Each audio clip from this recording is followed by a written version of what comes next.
Hi friends, good evening. ఏం చేస్తున్నారు? అందరూ ఎలా ఉన్నారు? ఇవాళ రెసిపీ అయితే మామిడికాయల సీజన్ అయిపోతుంది కదా, సో అందుకని మామిడికాయలతో పుల్లగా మామిడికాయ టమాటో చట్నీ అయితే చేస్తున్నాను. ఎలా చేసుకోవాలో చూపిస్తాను. ప్రాసెస్ అయితే చూసేయండి. ముందుగా 2 పచ్చి మామిడికాయలు అయితే తీసుకున్నాను. వాటిని హాఫ్గా కట్ చేసుకుని స్టవ్ మీద కడాయి పెట్టుకొని దాంట్లోకి ఒక 3 స్పూన్స్ ఆయిల్ అయితే యాడ్ చేసుకుని దాంట్లోకి హాఫ్గా కట్ చేసుకున్న మామిడికాయ ముక్కలు అలాగే 3 టమాటోస్ అయితే తీసుకున్నాను. అవి కూడా హాఫ్గా కట్ చేసుకుని అవి కూడా ఆయిల్లో యాడ్ చేసుకోవాలి. అలాగే 6-8 వెల్లుల్లి రెబ్బలు, అలాగే కారం తగినట్టుగా 5-6 పచ్చిమిర్చి యాడ్ చేసుకుని మూత పెట్టుకొని కుక్ చేసుకోవాలి. చూడండి, మనకి ఇక్కడైతే కుక్ అవుతున్నాయి కదా. ఇప్పుడు వీటిని అటు ఇటు తిప్పుకుంటూ కూడా కుక్ చేసుకోవాలి.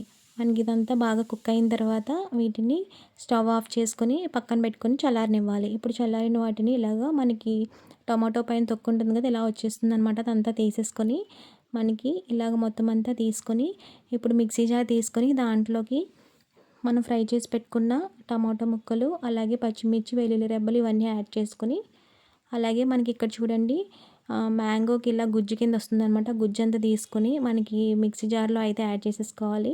అలాగే ఇక్కడ మిగతా వాటిని కూడా ఇలా గుజ్జులో అయితే మొత్తం అంతా తీసుకొని మిక్సీ జార్లో అయితే యాడ్ చేసుకొని దీంట్లోకి 1 స్పూన్ జీలకర్ర, అలాగే 1 స్పూన్ సాల్ట్ అయితే యాడ్ చేసుకున్నాను.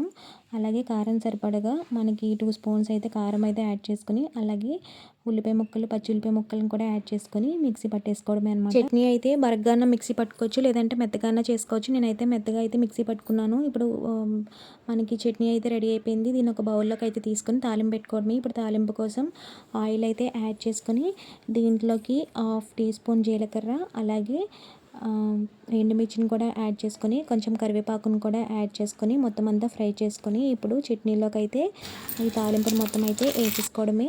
టేస్ట్ అయితే చాలా బాగుంటుందండి, పుల్లగా ఉంటుంది. దీన్ని ఇడ్లీలోకి కానీ దోశలోకి కానీ తినొచ్చు.